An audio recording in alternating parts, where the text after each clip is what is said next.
Kenalkan, nama saya Kemal Wangsa Putra Laksono dengan NIM B111000099.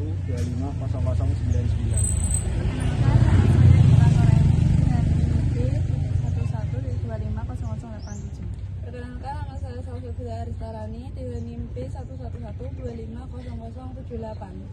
Di sini kami akan melakukan survei makam Kiai Haji Saleh Darat.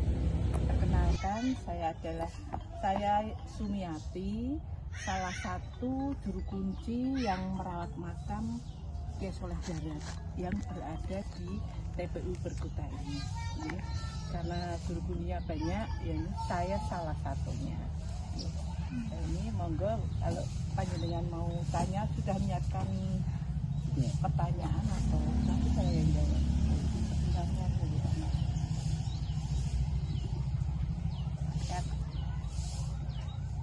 Monggo mulai. Ini kita ada 5 pertanyaan. Yang pertama itu, Kiai Haji Saleh Darat itu sebenarnya siapa? Terus sama hidupnya itu abad keberapa? Oke, saya jawab dulu ya, Mas. Jadi Mbah Saleh Darat ini siapa? Beliau itu sebenarnya guru dari para ulama. Jadi dia itu maha guru. Ya. Mbah Saleh Darat itu jasanya di masa Belanda itu waktu itu kan tidak boleh ada sekolah, tidak boleh ada pengajian. Nah, ini bagaimana caranya Mbah Saleh ini biar bisa siar Islam ke masyarakat dengan lancar tanpa diketahui oleh Belanda gitu. Nah, ini caranya itu Mbah Saleh punya taktik ya, menerjemahkan Al-Quran itu ke dalam bahasa Jawa lewat tulisan Arab Pegon, Arab Rupul, itulah berhasil. Jadi Al-Quran itu diterjemahkan Mbah Saleh ke dalam bahasa Arab melalui tulisan Arab Pegon. Dalam bahasa Jawa itu dikirani Belanda itu bahasa Arab, tapi sebenarnya itu bahasa Jawa. Nah, ini berhasil. Jadi dengan cara yang seperti itu Kiai Saleh Darat itu berhasil ya. Sehingga Mbah Saleh itu bisa membuat kitab-kitab itu banyak sekali. Jadi kitab Mbah Saleh itu diantaranya ada kitab Majmu', ada kitab Mujarobat, kitab Toharoh, kitab Baitur Rahman, dan kitab Kuning Al-Hikam. Nah, itu yang lain masih banyak lagi gitu. Terus jadi untuk murid-muridnya Mbah Saleh sendiri, Mbah Saleh itu punya murid Kiai Haji Hasyim Asy'ari, itu pendiri NU, gitu. Baik Gus Dur itu ya itu muridnya Mbah Saleh. Kemudian Kiai Haji Ahmad Dahlan, itu pendiri Muhammadiyah, itu juga muridnya Mbah Saleh.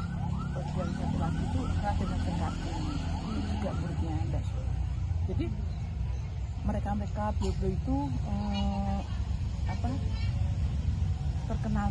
Nah, itu semua tuh muridnya Mbah Saleh ini. Jadi mereka tuh guru-guru, tapi bahasa kan berarti maha guruan. Jadi siapa Mbah Saleh itu? Mbah Saleh itu yang menerjemahkan Al-Quran ke dalam bahasa Jawa. Apa itu tadi? Yang kedua itu kelahirannya gimana, sama latar belakang keluarganya itu kayak gimana? Iya. Jadi Mbah Saleh itu sebenarnya lahir di Desa Kedung Jumbleng, Mayong Jepara. Aslinya Jepara. Kemudian Mbah Saleh itu punya guru namanya Kiai Murtodo. Mbah Saleh ini di Pak Mantu, dijodoh sama anaknya gitu. Terus pindah ke Semarang di Kampung Darat. Kampung Darat itu daerah Petek, Mas. Di belakang stasiun Poncol. Nah itu Kampung Darat itu. Nah, sampai beliau meninggal terkenal dengan nama Kiai Saleh Darat karena memang rumahnya di Kampung Darat gitu lah, tapi asalnya dari Jepara. Untuk Mbah Saleh sendiri, Mbah Saleh itu punya bapak namanya Kiai Umar Asamarani. Nah, beliau ini adalah tangan kanannya Pangeran Diponegoro. Jadi bapak Mbah Saleh itu bergerak bersama dengan Pangeran Diponegoro di tahun 1925 sampai 1930. Itu kan pergerakannya Pangeran Diponegoro. Jadi di tahun sekian itu Bapak Mbah Soleh perang, Mbah Soleh itu masih kecil. Kemudian untuk Mbah Soleh Darat sendiri meninggal di tahun 1903. Sebelum kemerdekaan 1903. Untuk haulnya Mbah Soleh setiap tahun itu diperingati setiap tanggal 10 Syawal. 10 Syawal itu ada haul di sini, acara haul di sini. Kebetulan tahun kemarin itu ke 125. Ini nanti tahun ini di Syawal ini nanti ke 126. Nah, jadi ya di TPU Berkota ini, di haulnya acaranya itu di sini. Apa lagi ya? Yang kita itu belajarnya gimana Mbak? Oh iya, Dari kecil. kalau Mbah Soleh sendiri itu karena beliau itu punya pondok pesantren ya Mas. Jadi Mbah Soleh itu ya selain jadi guru tapi juga merguru gitu ya. Jadi Mbah Soleh itu berguru tuh bersama-sama di Mekah itu seangkatan beliau itu Kiai Nawawi Banten, ya. Kemudian Kiai Khalil Bangkalan Madura. Lah itu teman-teman Mbah Soleh selaku berguru di Mekah. Enggak sih cepet. Yang keempat itu guru-guru yang apa ya, yang berpengaruh sama Mbah Soleh itu apa? Gurunya, Iya. gurunya Mbah Soleh. Itu sebenarnya banyak Mas. Saya itu kalau pas saya kober membaca itu pilihan, tapi pas itu tidak ada yang tanya, terus saya kan lupa lagi gitu. Jadi kalau ini belum saatnya buka buku saya lupa. ya. Kemarin itu kan Kiai Murtodo itu gurunya Mbah Soleh itu siapa ya? Yang Muklis apa siapa? Tapi saya takut nanti nggak usah. Jadi tidak hanya satu aja, itu lama-lama terbatas. Saya pikiran itu kadang-kadang pas gini saya pas membaca buku pas itu lama tidak ada yang kesini, tidak ada yang tanya-tanya Mbak, akhirnya lupa lagi gitu. Terus kanu apa pikirannya kan banyak ini. Ini belum kabar membaca lagi gitu. Peninggalan Mbah Soleh itu sampai sekarang masih ada masjidnya Mbah Soleh. Jadi di Kampung Darat itu, jadi Kampung Petek itu Mas masuk terus nanti ketemu rel kereta api. Kereta api terus masuk lagi ada pabrik anggur orang tua. Lah itu di depan itu ada Masjid As-Soleh Darat. Punya Mbah Soleh. Di depan masjid itu ada Duria. Jadi keluarga Mbah Soleh itu masih ada di situ. Tapi kalau sekarang ini mungkin kalau anak cucu buyut canggah sekarang. Jadi anaknya sudah meninggal semua, cucunya sudah meninggal semua. Kita lihat di sana itu masih ada keluarganya Mbah Soleh. Apalagi sudah cukup.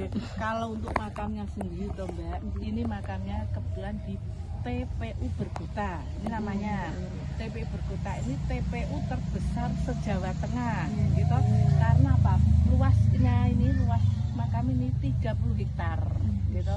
Jadi dari belakang Karyadi, belakang Kampung Pelangi, Pasaran Dusari ini semua itu makam. Jadi ini hampir 30 hektar. Nah, ini kan ada bloknya. Misalnya mana bloknya? Blok A, blok ini blok D sini, blok D itu masing-masing ini blok D itu. Jadi masing-masing blok A juru kunci siapa, blok B siapa, blok C siapa. Sampai 160 juru kunci. Ya di sini. Nah, ini kebetulan jenengan tadi kan sudah mengetahui makamnya, ada jokonya. Ya mungkin dokumentasi yang perlu diambil kan sudah ada Mbak di atas lah itu. Untuk makamnya itu ya alhamdulillah sudah dibangun pemerintah 3 tahun ini. Jadi sudah ada jokonya, terus ada fasilitasnya itu ada kamar mandi dan tempat wudhu, juga ini ada jalan masuknya kayak gini Mbak tiap ini sampai malam nanti keluar masuk Itu sebenarnya saya tuh tidak mau kalau hari Minggu tuh saya tidak mau Mbak. Jadi bingung saya pikirannya gitu. Saat di sana tuh mereka mesti berjam-jam di dalam perjalanan tuh mesti ke kamar mandi gitu. Nah, kamar mandi itu kan kalau tidak dibersihkan, kalau airnya tidak ditambah kan pusing lah. Itu di sana tidak ada orang ya Pak. Sedang tadi kan dirinya cuma nganu apa